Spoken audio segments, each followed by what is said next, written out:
Every single year, millions of people are gaining 5 all the way up to 20 pounds in between Thanksgiving and New Year's. Not because of the holidays themselves, but because one big meal always turns into one bad day. And that one bad day turns into one bad week. And eventually, one entire bad month. So in today's video, I'm going to show you the exact system that my clients use to still enjoy their holidays, all without getting fat. Now, I have coached hundreds of busy men, and year after year, they still survive the holidays leaner than they actually started. And by the end of this video, you'll know the 7 strategies to enjoy your favorite foods, stay in control, avoid the weight gain trap, and go into January ahead of everyone else. So we're going to break this down into a couple different sections. So we're going to talk about the pre-meal strategy. So exactly what to do before the big meals, whether it's for Thanksgiving or for Christmas Day, Christmas Eve, New Year's Day, whenever you're going to have a big meal, what to do leading up to that. The second thing we're going to talk about is what to do during those meals. So while you're actually sitting down and eating, what to do during that time. And this is where a lot of people tend to go wrong. They don't really know exactly how to kind of like do this. And then the last thing here is what to do after the meal. So post dinner, so you don't spin your wheels out for weeks. So starting with strategy number 1, use intermittent fasting as your superpower. I am a huge fan of this. I do not utilize it all the time. And I say this all the time, but I'll just say it to you guys one more time. Intermittent fasting, there's nothing special. There's nothing magical about it. You may go online on YouTube and you may hear all these doctors claim all these weird scientific things that aren't really backed by a whole lot of evidence, suggesting that intermittent fasting is great for your autophagy and it washes away cells that are dead in your body or does all these crazy things. I tend to not overcomplicate it or look at that too closely. I just simply view intermittent fasting as a tool in a toolbox when it comes to just simply saving more calories throughout the day. And I just think this is a really commonsensical thing to do, if that's even a word. So if you know you're going to have a massive meal for dinner, does it make sense for you to have a massive meal for breakfast? Probably not. Because number 1, you're going to be utilizing most of your calories for the day, which that's not a smart idea. Like if you were to get paid today, would you spend all of your money on that specific day and then have no money left over for the month? Like, no, that's stupid. That's not good, like for your finances, right? And so we should view the exact same thing with our calories. We have a set amount of calories that we can utilize every single day, almost like a calorie budget.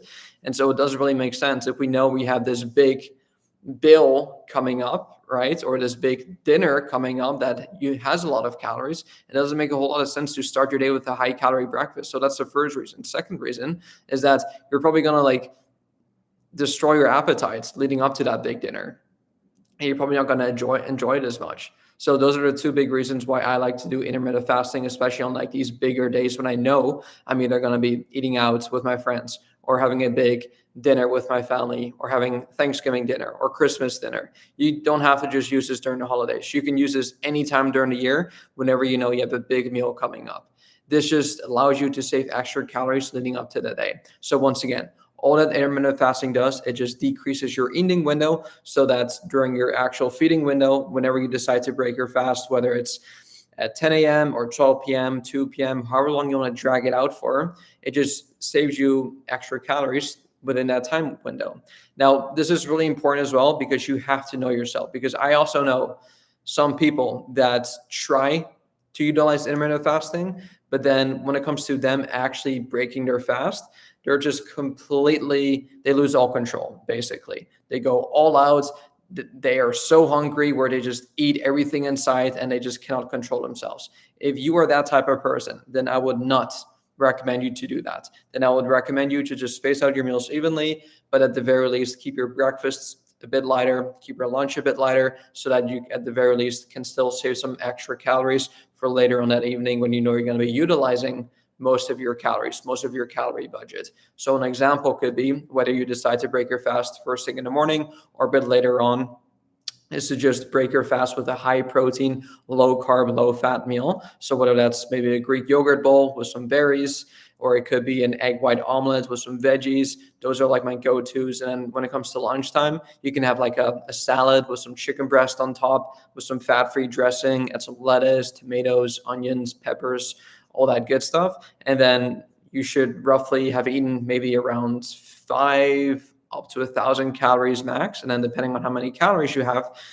for the rest of the day, you should at the very least have an extra 1,000 calories left over for the big dinner ahead, right? And this allows you to obviously eat a larger meal for dinner time, be fully present, and not feel overly too restrictive. So that is the first strategy. Use intermittent fasting as your superpower.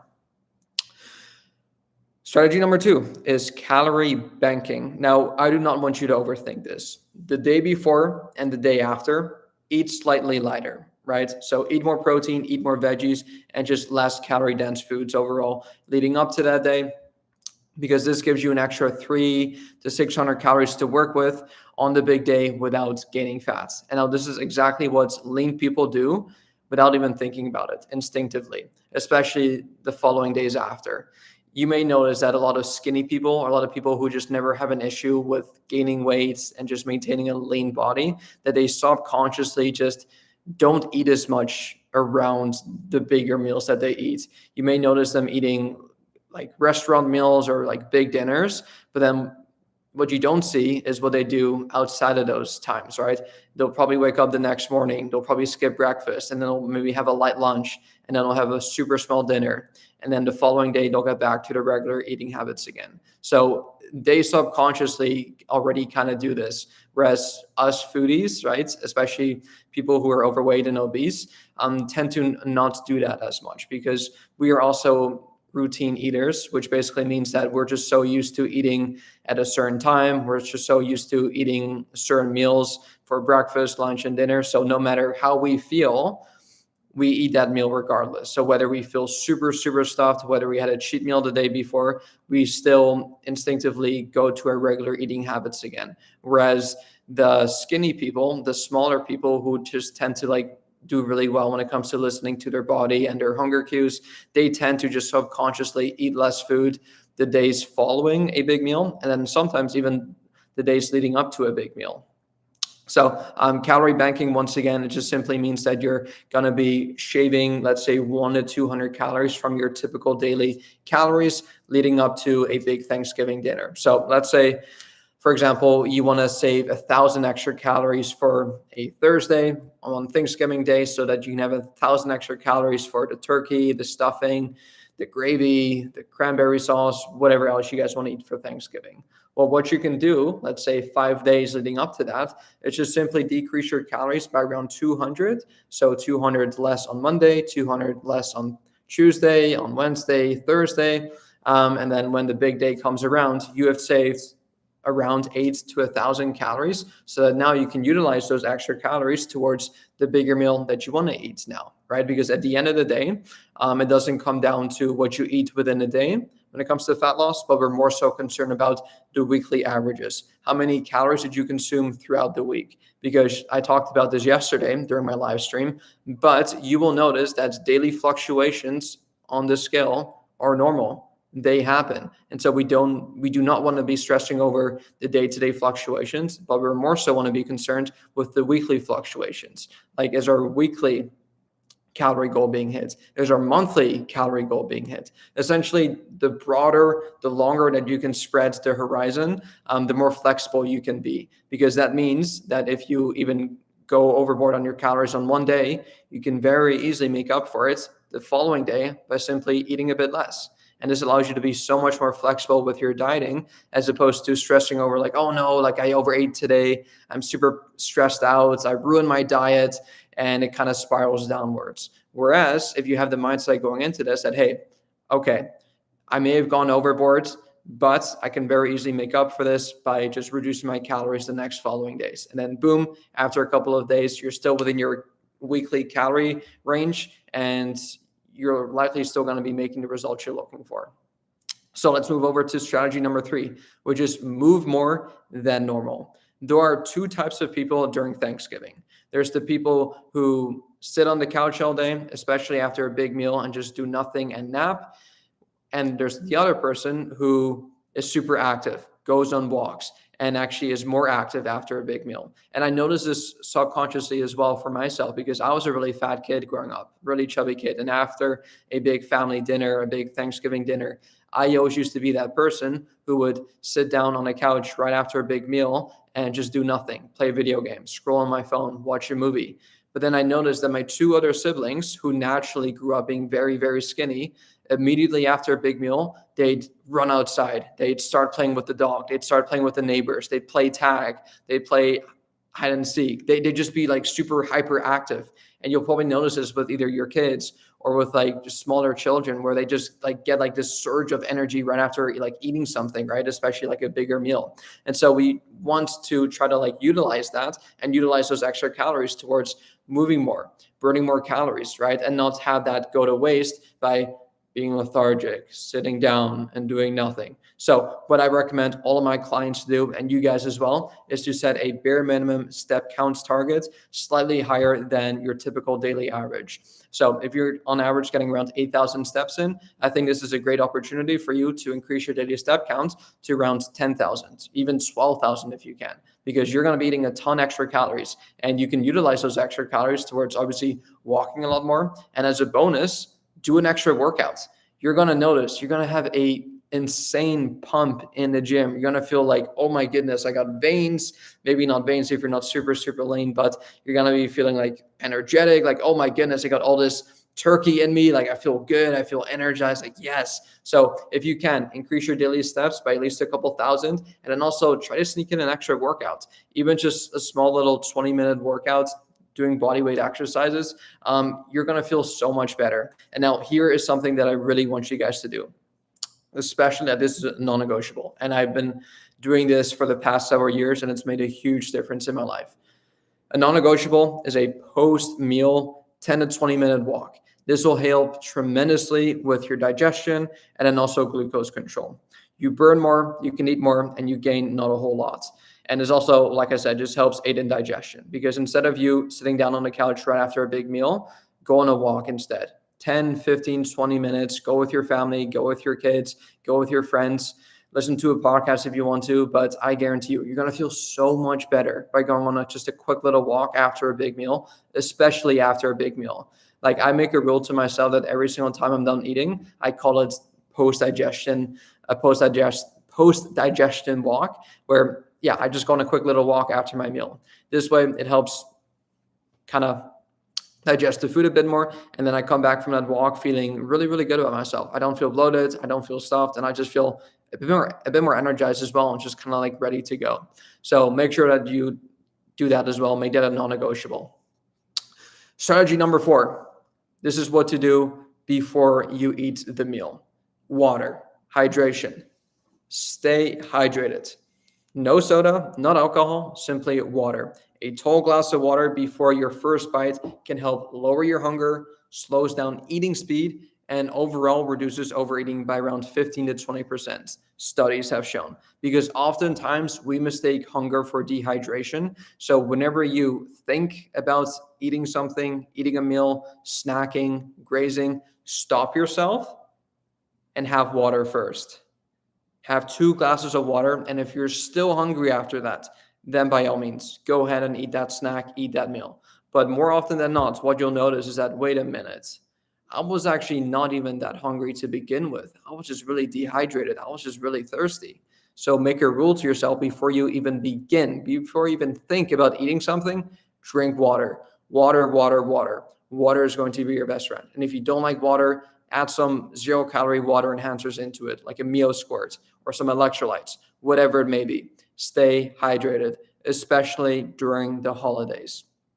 Strategy number 5, build your plate like a barbarian. So we've talked about the pre-eating strategies. Now let's talk about what to actually do when you have the plate in your hands and you are just bombarded by lots of tasty food in front of you. This is where a lot of people go wrong, because they'll get excited and they'll just load up their plate with everything inside, and then they'll just eat it really quickly. And then before you know it, the entire plate is gone.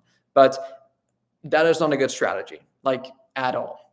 So here's the strategy that I've been using for years to help me stay lean year round, and then also that I give to all of my clients. So we want to have 2 plates. So the first plate you want to fill with 50% of only protein. So for Thanksgiving, for example, or for Christmas Day, that'll probably mean the turkey. If you can, go mainly for the white meat and not as much of the dark meat. The white meat tends to be a bit leaner.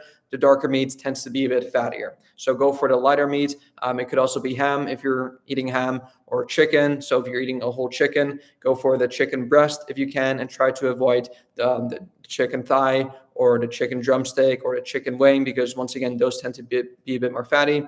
And if you can, try to remove the skin, although I do know that the skin tends to be like the tastier part of the meat as well. But yeah, white meat over dark meat, skinless over the skin. Make that 50% of your plate. And now the other 50% of your plate, veggies, only vegetables, whether that's carrots, Brussels sprouts, corn, whatever vegetables are in hand. Make sure you fill the other 50% of your plate with vegetables. And now that is going to be your entire plate. I know it doesn't sound as fun, as exciting, but by filling up your first plate with only protein and only veggies, it's going to do one of 2 things. It fills your stomach with high volume, low calorie food. You'll feel fuller, faster, more naturally, right? Because I talk about this all the time, but protein, it's a magical macronutrient. Not only does it help you build more muscle, or at the very least preserve muscle mass, especially if you're older, protein is very, very important. It also takes a lot longer for your body to break down and digest compared to the other 2 macronutrients, which are carbs and fats. And so what you'll notice is that by you eating more protein, you're simply naturally going to be fuller for longer, right? And veggies have the same effect because they have so much fiber and water content inside of them. It's just going to expand your stomach and keep you fuller for longer for not a whole lot of calories. So if you combine both the protein and the veggies into one plate, it's going to fill you up by a lot without really overdoing it on the calories. And now, of course, during Thanksgiving, like especially the vegetables, they tend to be covered in oils or butters or cheeses. But at the very least, get your veggies in, right? They're also just going to be healthy. You're going to have some more macronutrients, some vitamins, some minerals in your body. So it's only going to be good stuff for you. And at the very least, it's going to limit some of the damage. Now, once you have drinking your water, you've eaten your protein. Hopefully you've hit your protein goals as well. You've hit your macronutrients, your vitamins, your minerals, your fiber. Now for your second plate, you can indulge a bit more. But at the very least, this will limit some of the damage because now you're already like pretty full. And now had we had done this in reverse, let's say you started your first plate with all the potatoes, the mac and cheese, the stuffing, the desserts, any calorie dense foods. And then on your second plate, you have the protein and veggies. You're going to be so stuffed by the time you get to your protein and veggies where it doesn't even matter anymore. Whereas if you do it in the order that I just told you to do it, you're pretty much going to be filling yourself up with low calorie, a bit more nutrient dense foods. That's going to keep you fuller for longer. And then on your second plate, sure, indulge a bit, have some of the potatoes, have some of the mac and cheese, add some stuffing, add some gravy, have some desserts. But at the very least, this will limit some of the damage and you won't be eating as much as you would have had you had started with those foods, right? So that means you can still enjoy everything. And I used to have this mindset, especially in like all you can eat scenarios where you have a plate and then you can kind of like pick and choose the food, which I assume most Thanksgivings are like, where you can kind of like help yourself type of thing. I used to always like have this like scarcity mindset where like I just wanted to hog all the food because I didn't want it to go to waste. But from experience, I'm 25 years old now. I've experienced many Thanksgivings. There's never been a Thanksgiving that I've been to where there's never leftovers. Like there's always leftovers. Always, always, always. So don't have the mindset of like, oh, I gotta have the mashed potatoes now before they run out. Like especially mashed potatoes, like there's always leftover mashed potatoes. Like those aren't always going to be like the biggest hits. I mean, honestly, from personal experience, it always tends to be like the Brussels sprouts. Like those tend to go the fastest, the quickest, usually because people don't make so much of them. But yeah, the Brussels sprouts tend to go pretty quickly.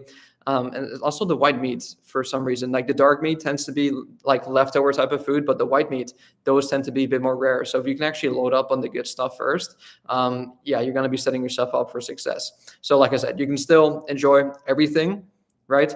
But because you're already 70% full by eating protein and veggies first, you won't binge like everyone else. Because while everyone else is starting their plate with the mac and cheese, the stuffing, all the other things, you are making the wise choice by eating the good stuff first, the protein, the veggies, and then afterwards you get to treat yourself, right? So moving on to strategy number 6, no grazing, no picking, and no mindless snacking. This right here is where most people gain all the weight. Not during the meal. Like usually people are pretty okay when it comes to like just the meal itself during Thanksgiving, but it's always like this, the just one more bite trap where a lot of people go wrong. So treat holiday food like a structured meal and not like an all you can eat buffet.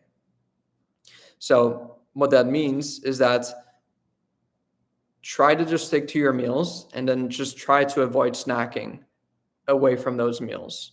Like I typically never snack. I don't snack.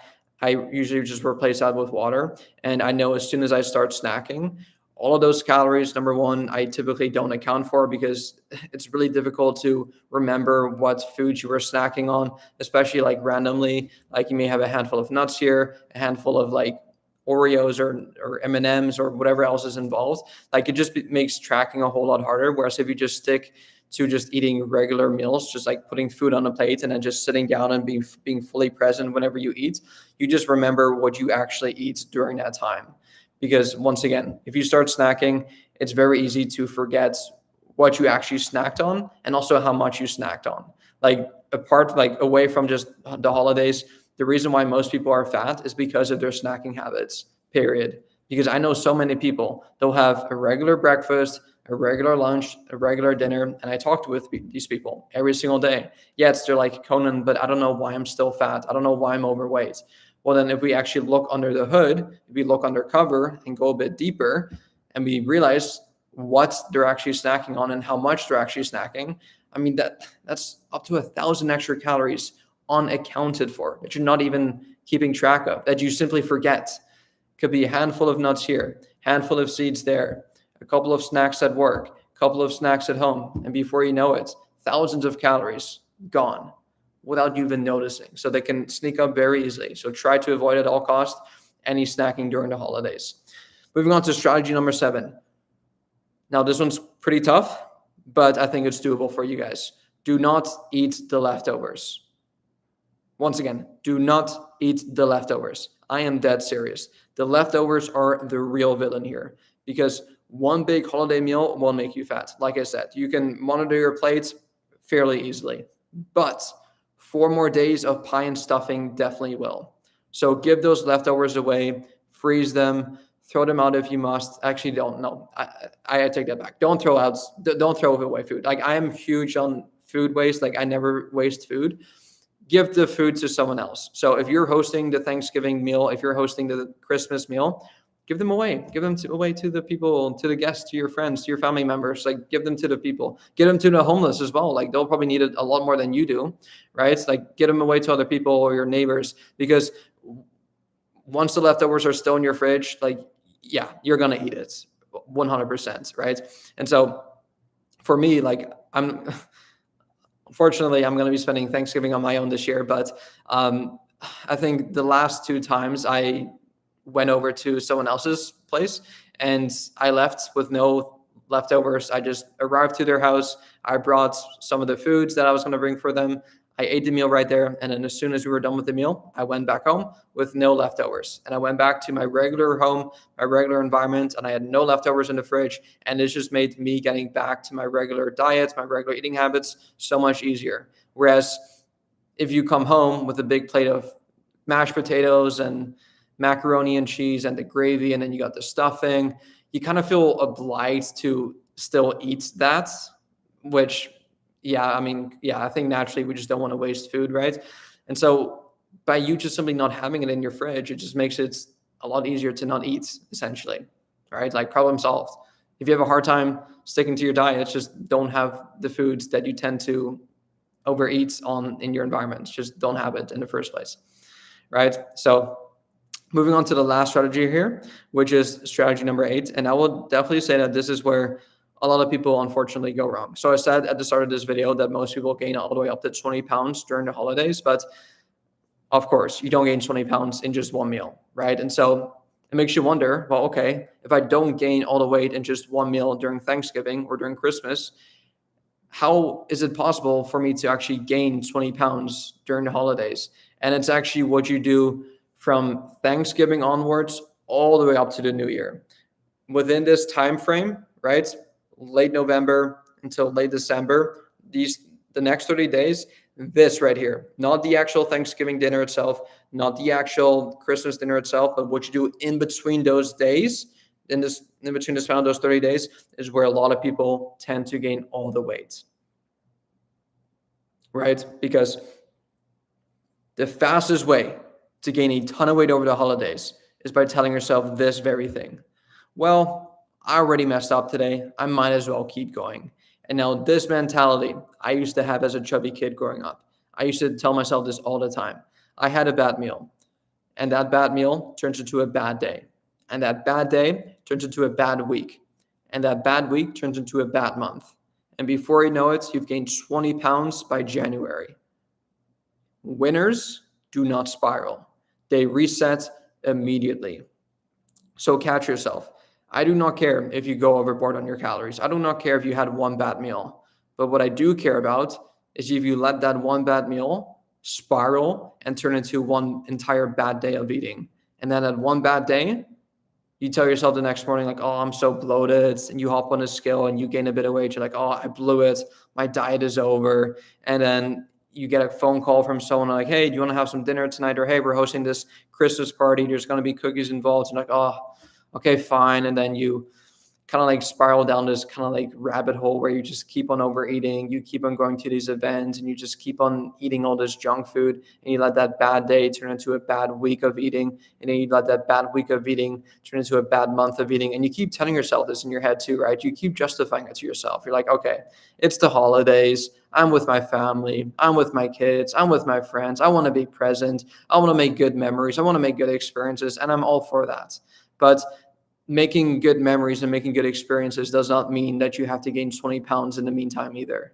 Like, I've had phenomenal Christmases. Actually, my best holidays have actually been when I've been the leanest, when I've been the strongest, when I've been the healthiest, actually, because I did not let food get in the way of me actually being present with my friends, with my family. Now, did that mean I did not eat good food? No, absolutely. I still ate some amazing food almost every single day. But I was just mindful and I let it fit within my calories and my macros for the day. And I did not, more importantly, let maybe one bad meal or one bad food spiral me downwards towards completely binging on my diet. I stopped myself.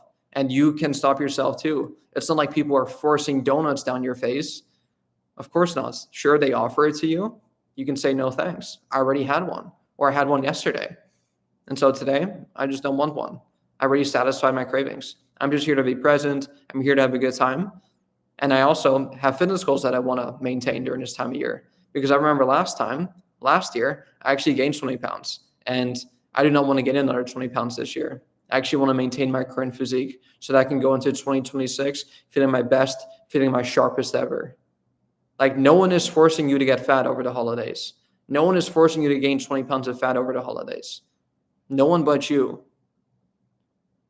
So take accountability. Take ownership over your actions, because no one else will.